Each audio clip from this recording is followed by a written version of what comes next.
Hey everyone, Lisa Haverly here, Nature Superhero Network. Hope you're all doing fine.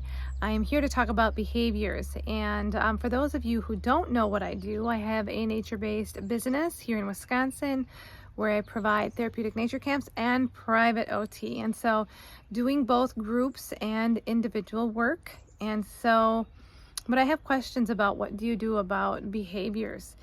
And I do provide most of my programming on private property.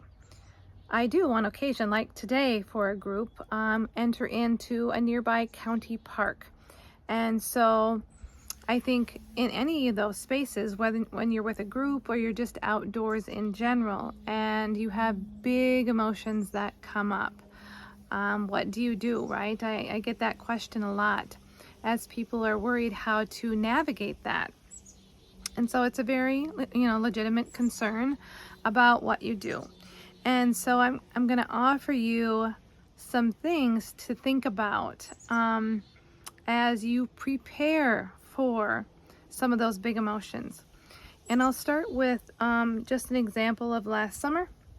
And if you've taken any of my trainings, this might be a repeat story where I had a child who showed up for a group format opportunity and clearly was uncomfortable being here.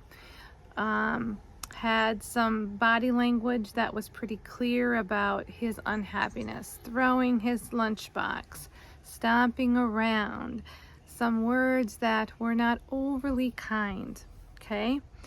And so I think tip number one is to be flexible and to be ready to shift things as needed to meet children where they're at.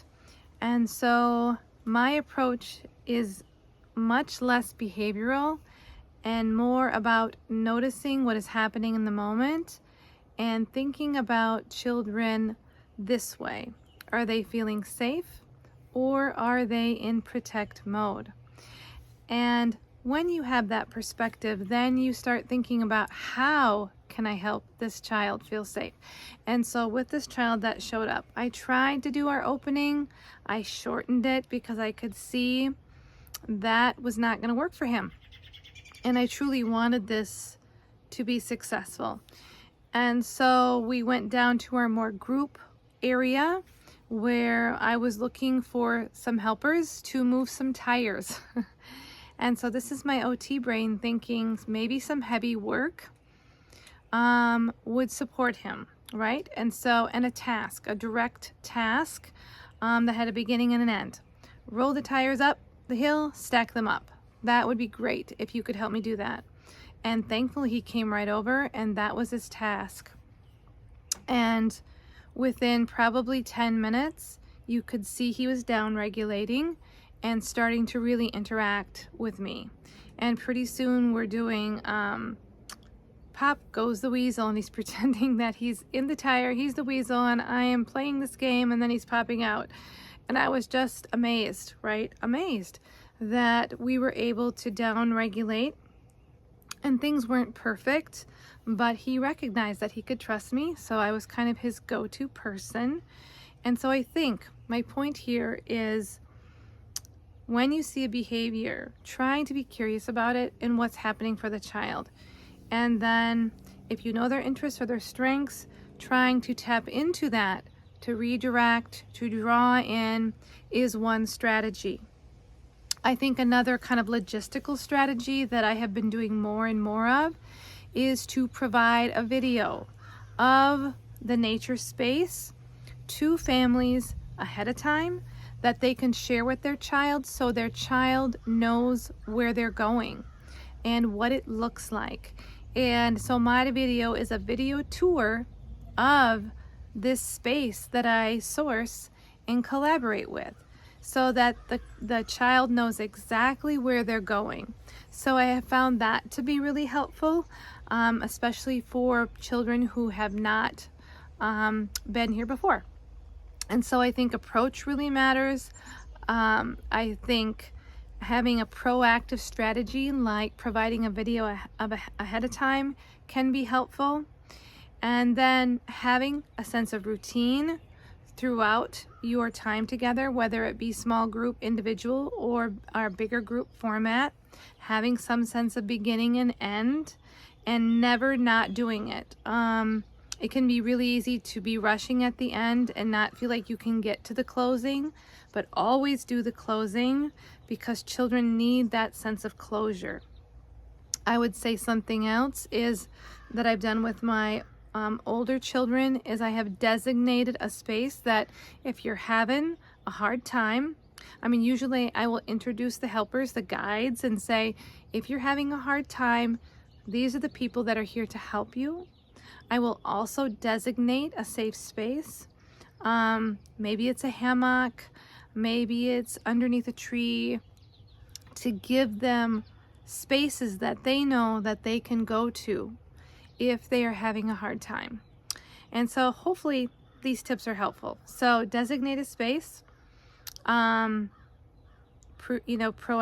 provide a video, meet them where they're at, be curious about the behavior, and think about your OT skills as you support them in down regulating. I think if a child is flat out refusing to participate, again, I don't force any child to do anything that is uncomfortable. I try to provide a choice. I do have a behavior plan in place that parents have to agree to in the event that the group format is maybe not the best fit yet. And I use that word yet with parents if I'm having a conversation with them on the phone and we are trying to determine, good fit, whether that be for private therapy or for group format. So anyway, behaviors can be tricky, but those have really worked for me. Slowing things down, getting at their level, all these, co-regulation, therapeutic use of self tools, pausing, waiting, honoring, pausing, waiting, honoring, and being curious. And showing up in a calm way with that child. And again, I had my all girls self-awareness camp this week, with some campers with really significant trauma. And it was a beautiful week. We, you can see how they really struggle. And I had a child who just really significant trauma and said she's already using the tools that she learned, which was to look in the mirror and provide herself a compliment. And I was just like blown away. And she said, this is the best place I've ever been, where I was able to have fun, to relax, have fun, and make some friends.